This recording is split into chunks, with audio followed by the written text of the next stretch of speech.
From food to fun, I have it covered in my P&O Cruise review. Hello everyone, welcome to the channel, thank you for visiting, please subscribe and like the video, etc, etc. Today we're talking about our first experience going on a cruise. We went on a P&O cruise ship called the Pacific Aria. It's a relatively small ship with 13 decks and a capacity of just over 1,200 passengers. It was a 4-night cruise departing from Brisbane with 1 day at Hamilton Island and then returning to Brisbane. Unfortunately, due to bad weather, we were unable to make it to dock at Hamilton Island. Therefore, we can't review any activities or food offered on the island. We had looked forward to maybe trying the barbecued lunch and the boat trip to the Great Barrier Reef. Tours of the island booked through P&O were able to be refunded. However, if you had booked your own tour independently, you could be stuck with cancellation fees or no refund, so that's something to consider when booking excursion activities. The cruise was to celebrate a family member's 60th birthday, so there were 23 family members on the cruise in total.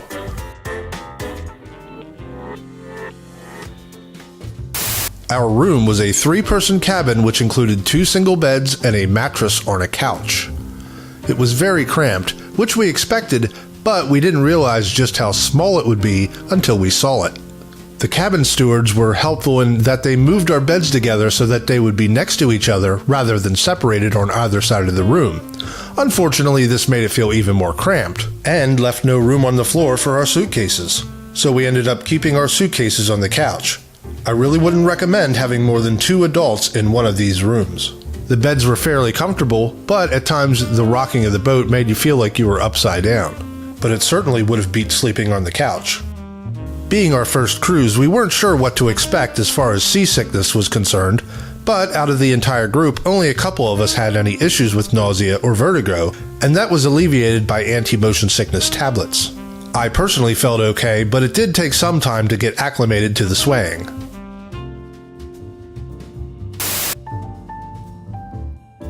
Save for a couple of exceptions, the food wasn't anything amazing, honestly.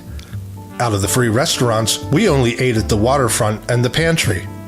Other members of our group ate at the other restaurants as well, but everyone pretty much said they were just okay. With the exception of the pantry, bookings are required and availability is limited.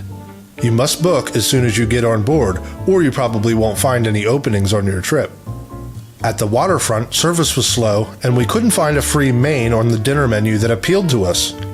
Instead, we ordered a surf and turf for an extra $25 each, but the quality of the food just wasn't worth that extra expense. The breakfast options were a bit better, but the service was still slow. Breakfast at the pantry included standards like bacon, eggs, pancakes, French toast, fruits, and cereals, which was actually not too bad. Lunch and dinner was fairly repetitive, although they did swap out some items each day. There was Mexican, Asian, and Indian, roasted meats, sandwiches, fish and chips, salads, and of course desserts. I mostly got fish and chips and quite enjoyed the beer-battered fish. However, they swapped this out for the inferior flavored crumbed fish about half the time. The shoestring fries were okay, but rather plain. The desserts weren't too thrilling, despite there being several options that changed each meal. The New Zealand natural ice cream was the best option for dessert in our opinion, but that came at an extra cost. There was a small food bar at one end of the main pool deck where they sold pizzas and burgers. I think it was like $3 to $4 for a burger, and it was probably the best thing we ate on the ship. Unfortunately, we didn't try them until the last day. I gladly would have paid this small price every day over most options at the pantry. I had the soft drink package, which included all you care to drink sodas. Unfortunately, inside the pantry, there was only one person serving drinks, so there was constantly a line there. Karen got the higher tiered drink package, which in addition to soft drinks, included coffee, tea, juices, and mocktails. The drink package that included alcohol was not available for the 4-night cruise, and when we did purchase alcohol, it was quite expensive. I'm still not sure if this is a good thing or a bad thing, but they certainly made it easy to purchase drinks all over the ship. At the very least, it was convenient. You could often find bar staff roaming many areas such as the lounges and pool deck taking orders, allowing you to avoid waiting in lines, losing your seat, or interrupting your current activity. Those of you with kids will appreciate the Kids Club. It was open throughout most of the day for free, with options for late night sitting for a small fee. They had plenty to keep the kids active and interested, like arts and crafts, games, and movies. I definitely wouldn't hesitate to use their service again. That being said, there's plenty for kids and adults to do on the ship. There's ping pong, basketball, swimming pools, and for an additional cost, there's P&O Edge. Here you can find activities like climbing, laser tag, and even flying foxes.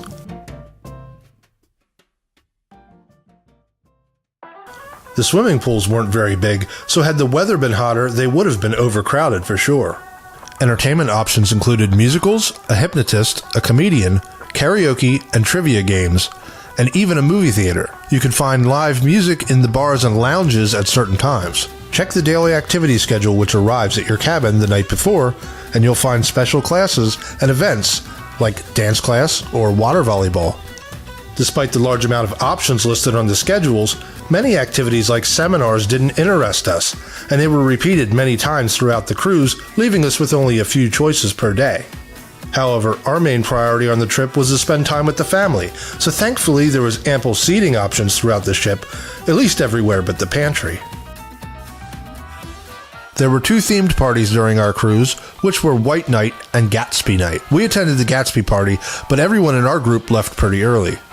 It was fun getting photos with everyone dressed up, though. Speaking of photos, professional photographers roam parts of the ship.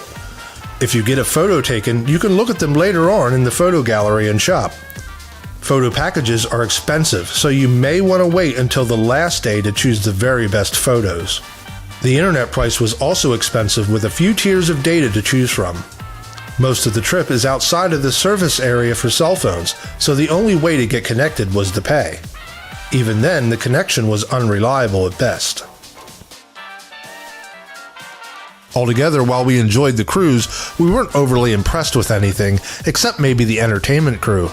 It's hard to give an overall rating without having another cruise experience to compare it to, but I would say it's probably a 5 out of 10 at best. Would I do another P&O cruise?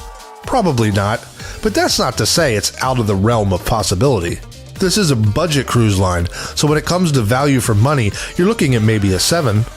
Personally, I'd rather pay more for a better experience, but it wasn't bad for a first-time cruise.